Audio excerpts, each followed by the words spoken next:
Hello everyone, welcome to another unboxing. I'm sorry, I didn't realize didn't have the camera rolling, and I already started unboxing this one, so forgive me. So let me go through this again. This is welcome to another unboxing. This is Japanese Flames of War, a light Sensha platoon. This has 5 Type 95 Hago tanks. As I discussed previously, they used a different system than we did for their calendar. That's why they're Type 95. And they are suitable for early war or late war, presumably also for mid-war if they ever get a Japanese book for that. These are supposedly $54, but my shop was having a 40% off sale, which is why you guys get so many unboxings this month. And the Hago is, this is the Rising Sun. Platoon diagram for them. You can also take them in Banzai for late war tanks. They're pathetic for late war.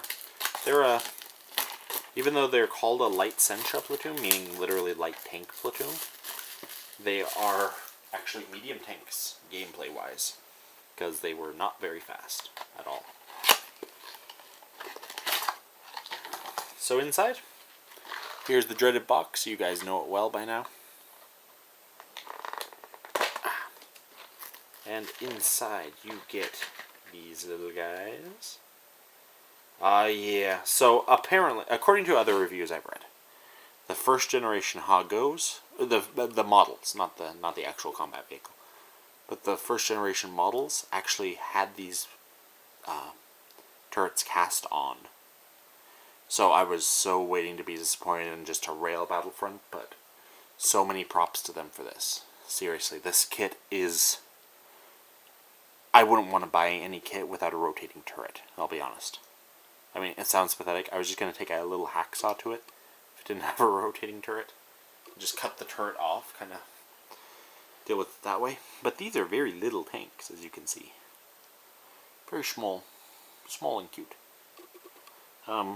These are used in Flames of War, both Rising Sun and Banzai, as well as you can see them in Girls und Panzer. As you guys know, I love mentioning that show.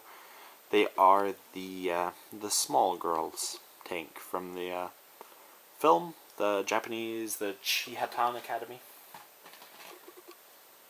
And the actual Japanese army used them as light tanks, basically. They were scouts. These things also had to combat Shermans head on. So, God rest the souls that had to do that. You just have to rush in, and sometimes even at point blank range, these cannons couldn't pierce Sherman's side armor. There was no contest. These things were basically unusable against tanks. You got your usual Japanese commanders. You guys have seen these all before. This guy's a really bent sword, so that's fun. You get your little hatches. There's what I was looking for. Which is keyed, so that way you actually can't screw these ones up, unlike the Hago, or the Chiris. So that's cool. These are one-man turrets, unlike the other Japanese tanks.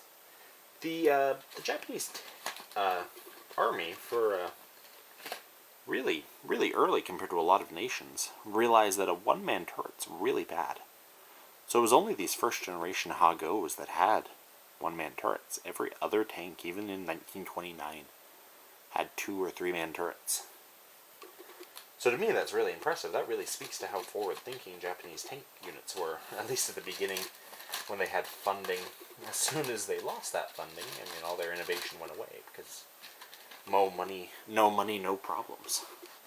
So you also got your little classic Japanese turret MG.